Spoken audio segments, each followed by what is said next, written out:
Hi, this is John. Welcome to another video. Today I'm launching the new version of Lightroom, the cloud-based application, and this is Lightroom version 3.0. And today I'm concentrating on a new feature which is found under the Home tab on the top left here. Clicking the Home button takes us to this new layout which has recent photos at the top and then two sets of content for in-app learning, guided tutorials and interactive edits. These will be familiar to people who have been using the mobile apps, but Adobe has extended the amount of content and increased the number of authors, and they intend to continue developing this popular feature in the future. So let's jump straight in.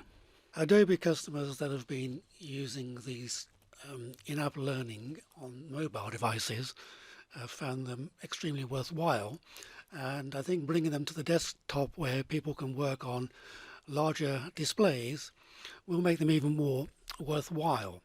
So as you can see, the recents is split into edits, albums and imports, and then we can scroll down to guided tutorials and interactive edits.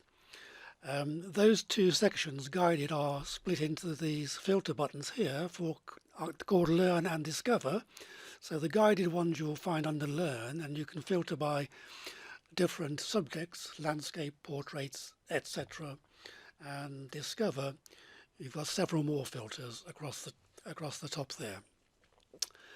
So going back to the Home, I'm going to start to demonstrate the guided edits, and the guided tutorials are all about doing. The interactive edits are about watching. So that's the main difference between the two sections. So let's start with this dog, how to make your dog shine.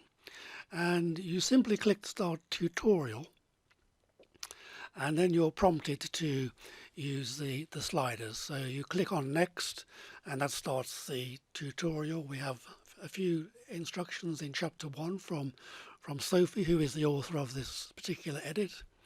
And you use the sliders as suggested to make the adjustments, and you can see the changes happening in the window. So we've just boosted the contrast there, and you can skip to the next step if you want to. And this takes us to the shadows, and it's suggested that we take the shadows up to this point here. You can take it higher if you wish, and you can see that makes the image brighter.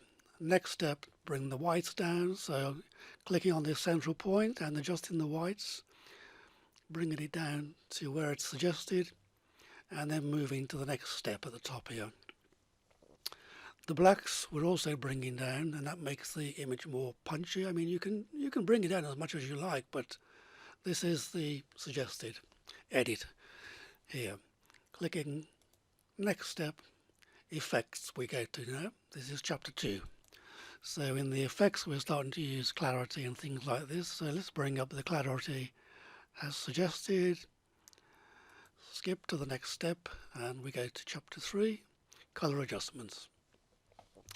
And it's suggested we increase the vibrance. So again, we're moving the vibrance sliders, and you can see what happens there. I'm not going to go all through these. I think you get the idea. As I said, this is very much about doing. So I'm now going to finish this off and then move to one of the interactive edits. So let's move down the panel and find one of the interactive edits. In fact, if we go to Discover, we might have more choice. There we are. I particularly like this one here, and it's called Dusk in somewhere in Greece, I think. And as you can see, that if we click on playback, it starts to play through each edit step, and you can see how the author has changed the image from the starting point. What I recommend you do is click on the Edits button, and you can go through these step by step. So this is the original, the starting point, and if we click on highlights, you can see the effect of moving back the highlights to -51. Then you can click on shadows, and those have been increased +72. There's been a slight change of temperature, slight change of tint, and then vibrance has really pushed up those blues in the buildings. Adding the clarity really gives it some punch. And then clicking on vignette, you can see it's kind of just darkened the corners and the edges of the photo. I think because the clarity has been pushed up, he's reduced some of the sharpening to make the effect more pleasing. And then he's added a linear gradient, which, as you'll see, will be applied to the bottom of this image, just to bring out some more contrast in the water. You may think that's suitable, you may think it's too much. And then he's cropped the image to get rid of this little bit of blue sky at the top left, which is a little bit distracting. And that's the final position. If you like it, you can save this as a preset and apply it to your own photos, and you can then tweak the settings to your own desire. One little tip I'll give you here is by holding down the control key, you can click on any edit step to remove it. So if I clicked on clarity by holding down control, you can see the effect of removing that. And that just gives you some extra options. Again, let's click on tint and remove that. And you can play around with this as much as you like. Again, it's really all about inspiration. And I hope you find this in-app learning useful. So I'll close it here. Thanks for watching, and see you next time. Bye for now.